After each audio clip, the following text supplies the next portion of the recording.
Artigo 411. Em se tratando de autos de processo penal oriundos do primeiro grau, ali se procederá à restauração dos autos, ainda que tenham se extraviado no tribunal.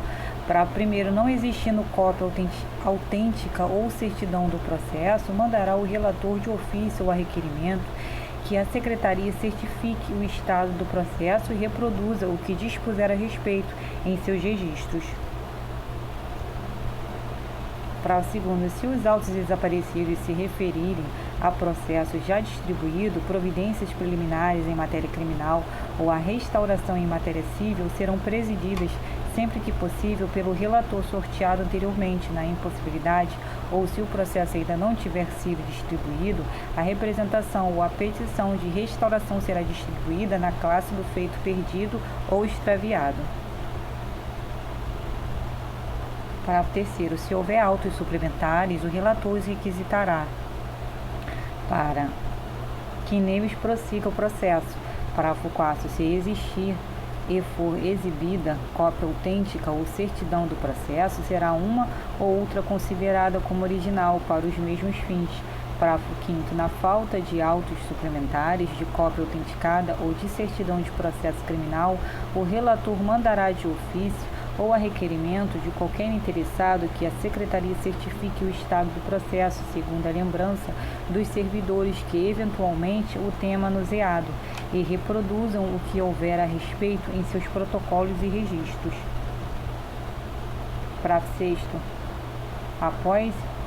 Após intimará a Procuradoria-Geral de Justiça e os advogados que tenham oficiado no processo em segunda instância para que ofereçam cópias de pareceres e razões eventualmente produzidas nessa fase. Parágrafo 7º. Em seguida, as peças serão remetidas ao juiz de direito competente para a restauração. Artigo 412. O relator determinará as diligências necessárias, solicitando informações e cópias autênticas, se for o caso, a outros desembargadores, tribunais, juízes de direito e servidores da Justiça.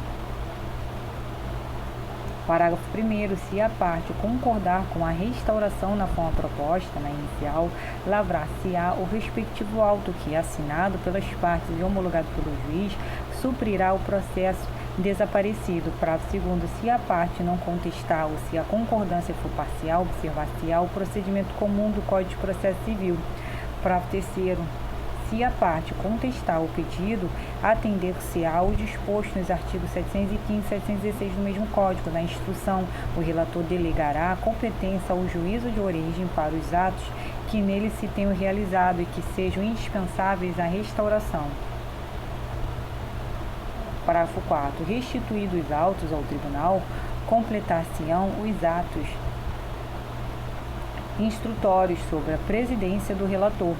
Parágrafo 5º. O julgamento caberá ao órgão competente para o processo extraviado no âmbito do tribunal. Artigo 403. Assim, no civil como no crime, o relator poderá determinar diligências instrutórias, solicitando informações e cópias autênticas, se for o caso, a outros juízes e tribunais, e requisitá-las de autoridades ou repartições. Artigo 414. Julgada a restauração, o processo seguirá os trâmites regulares.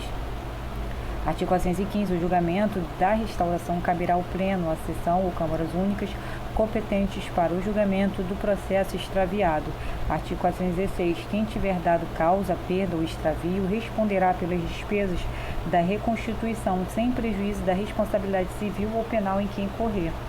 Artigo 417. Revogado. Artigo 418. Em matéria penal, até a decisão que julgue restaurados os autos, a sentença condenatória em execução continuará com sua eficácia, desde que conste da respectiva guia de recolhimento arquivada do estabelecimento prisional ou penitenciário onde o réu estiver cumprindo a pena ou de registro que torne a sua existência inequívoca. Parágrafo único.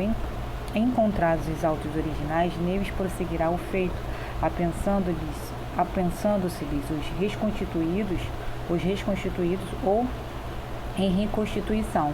Artigo 419. Quando se tratar de ação penal da competência originária do tribunal, o relator observará, no que for aplicável, as disposições do Código de Processo Penal.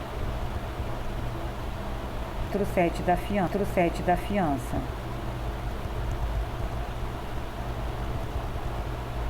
Artigo 420.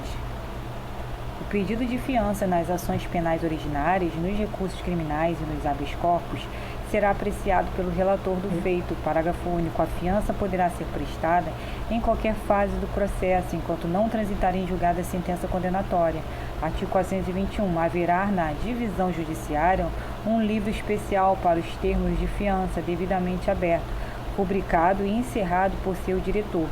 Parágrafo primeiro. O termo será lavrado pelo diretor da Secretaria do Pleno, seção ou câmaras únicas, conforme o caso, e assinado pelo relator e por quem prestar fiança, e dele extrair-se-á certidão para juntada nos autos.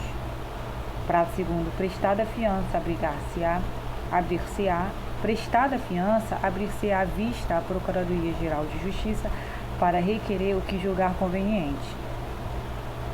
Artigo 421. Haverá na divisão judiciária um livro especial para os termos de fiança, devidamente aberto, rubricado e encerrado por seu diretor. Parágrafo primeiro. O termo será lavrado pelo diretor da Secretaria do Pleno, seção ou câmaras únicas, conforme o caso, e assinado pelo relator e por quem prestar fiança, e dele extrair-se-á certidão para juntada nos autos. Parágrafo segundo. Prestada fiança, abrir-se-á vista à Procuradoria-Geral de Justiça para requerer o que julgar conveniente. Artigo 422. A fiança poderá ser cassada de ofício a requerimento do Ministério Público ou do assistente da acusação, nos casos dos artigos 338, 339, 340, parágrafo único, e 341 do Código de Processo Penal. Capítulo 8. Da verificação da cessação da periculosidade. Artigo 423. Em qualquer tempo, ainda que durante o prazo mínimo de duração da medida de segurança, poderá o tribunal, a requerimento do Ministério Público ou do interessado, seu defensor ou curador, ordenar que se proceda a exame para verificação da periculosidade.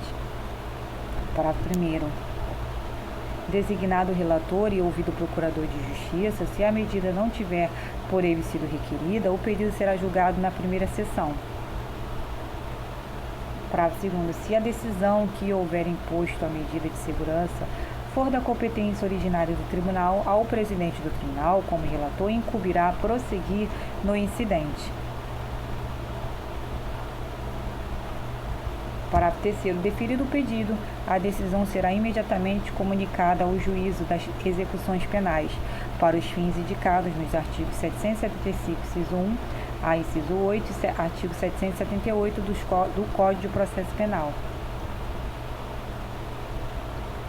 Capítulo 9. Do livramento condicional. Artigo 424. Quando tiver sido proferida em única instância pelo tribunal a sentença condenatória, o livramento condicional poderá ser concedido mediante requerimento do sentenciado, de seu cônjuge ou parente em linha reta, bem como por proposta do diretor do estabelecimento penal ou por iniciativa do Conselho Penitenciário, incumbindo a decisão do presidente do tribunal nos termos da decisão processual penal.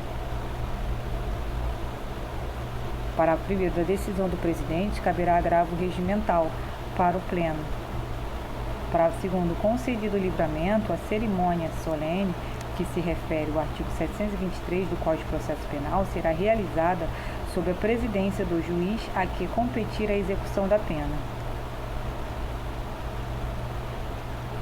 Artigo 425. Ocorrendo causa legal de revogação ou de modificação das condições do livramento, o juiz da execução de ofício, a requerimento do Ministério Público ou mediante representação do Conselho Penitenciário, comunicará o fato ao presidente do tribunal por ofício, convenientemente instruído, para que, ouvido o liberado, profira a decisão.